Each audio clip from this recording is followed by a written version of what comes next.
my fellow Americans, and the people who brought me to the dance, Delawareans. I see my buddy Senator Tom Carper down there, and I think Senator Coons is there, and I think the governor's around. Is that Ruth Ann? And that former Governor Ruth Ann Minner. Most importantly, my sisters-in-law, my sister Valerie. Anyway. Folks, the people of this nation have spoken. They've delivered us a clear victory, a convincing victory, a victory for we the people. We've won with the most votes ever cast on a presidential ticket in the history of the nation. 74 million.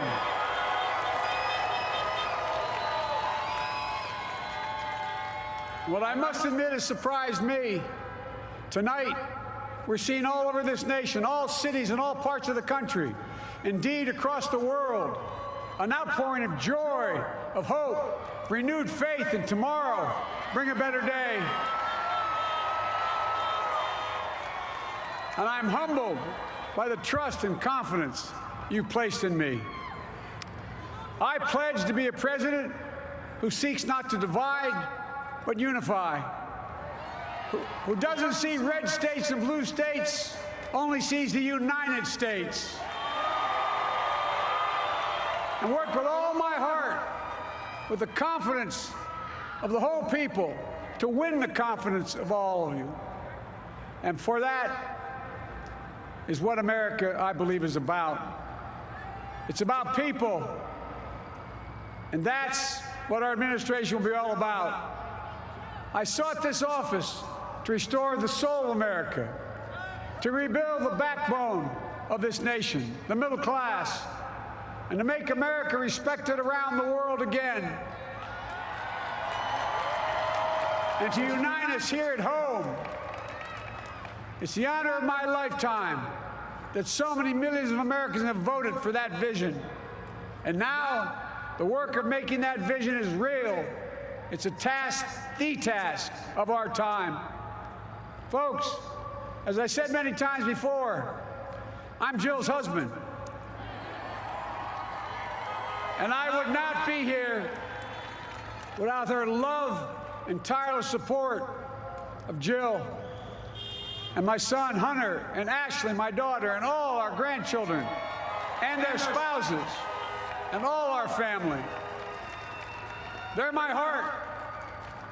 Jill's a mom, a military mom, an educator. And she has dedicated her life to education. But teaching isn't just what she does, it's who she is. For American educators, this is a great day for y'all. You're going to have one of your own in the White House. And Jill's going to make a great First Lady. I'm so proud of her.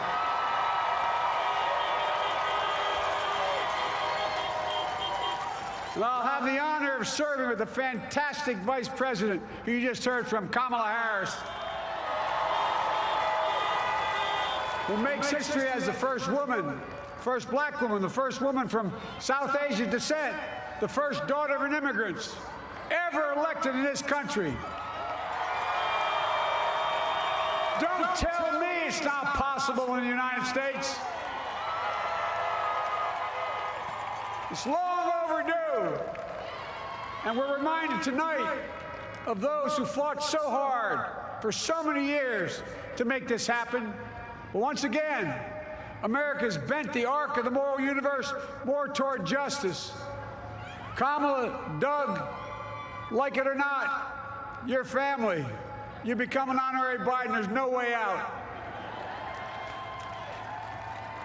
To all those of you who volunteered and worked the polls in the middle of this pandemic, local elected officials, you deserve a special thanks from the entire nation.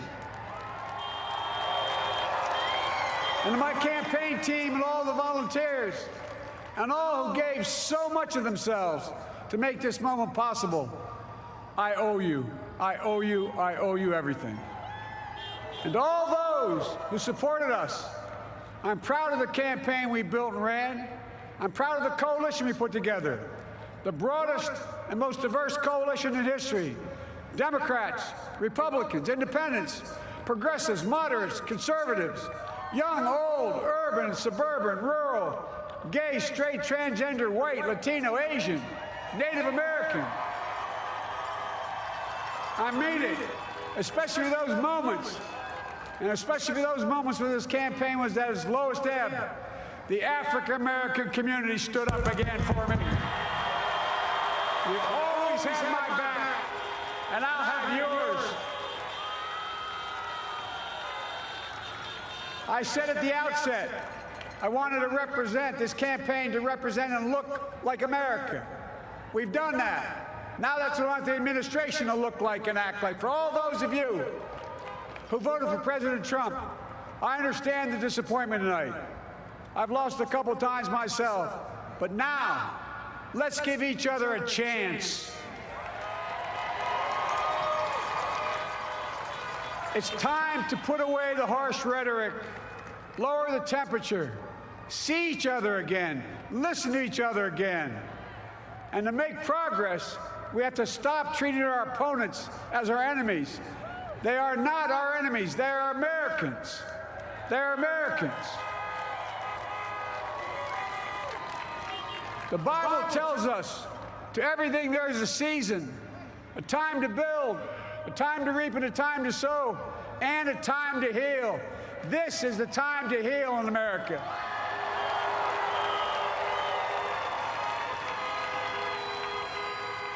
Now this campaign is over. What is the will of the people? What is our mandate? I believe it's this. Americans have called upon us to marshal the forces of decency, the forces of fairness, to marshal the forces of science and the forces of hope in the great battles of our time. The battle to control the virus, the battle to build prosperity, the battle to secure your family's health care, the battle to achieve racial justice and root out systemic racism in this country, and the battle to save our planet by getting climate under control, the battle to restore decency, defend democracy, and give everybody in this country a fair shot. That's all they're asking for, a fair shot. Folks, our work begins with getting COVID under control. We cannot repair the economy, restore our vitality, or relish life's most precious moments, hugging our grandchildren, our children, our birthdays, weddings, graduations, all the moments that matter most to us until we get it under control. On Monday, I will name a group of leading scientists and experts as transition advisors to help take the Biden-Harris COVID plan and convert it into an action blueprint that will start on January the 20th, 2021. That plan will be built on bedrock science. It will be constructed out of compassion, empathy, and concern. I will spare no effort, none, or any commitment to turn around this pandemic. Folks, I'm a proud Democrat, but I will govern as an American president. I'll work as hard for those who didn't vote for me as those who did. Let this grim era of demonization in America begin to end here and now.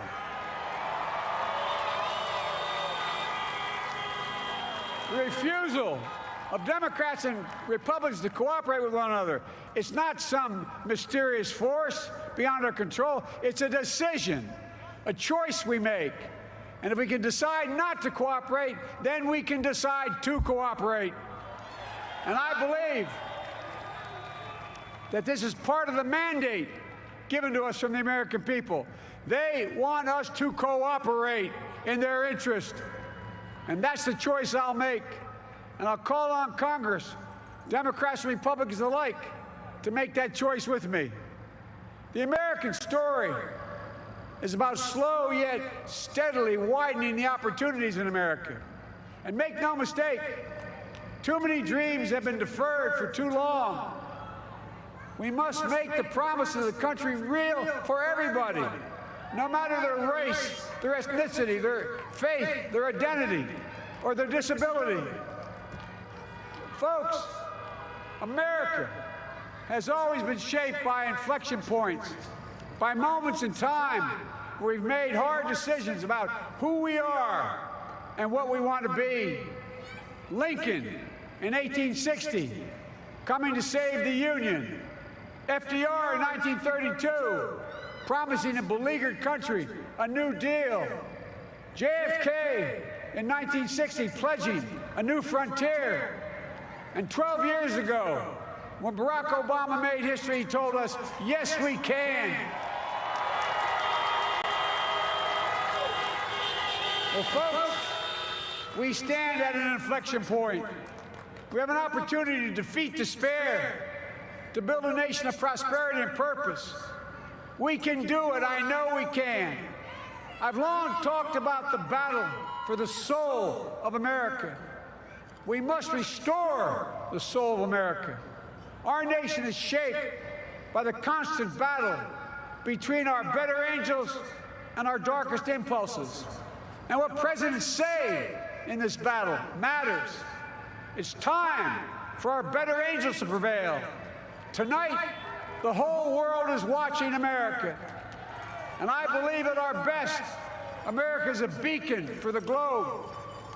We will lead not only by the example of our power, but by the power of our example. I've always believed, many of you heard me say it, I've always believed we can define America in one word: possibilities. That, in America, everyone should be given an opportunity to go as far as their dreams and God-given ability will take them. You see, I believe in the possibilities of this country. We're always looking ahead to an America that's freer and more just, ahead to an America that creates jobs with dignity and respect, ahead of America that cures diseases like cancer and Alzheimer's, ahead to an America that never leaves anyone behind, ahead of America that never gives up, never gives in.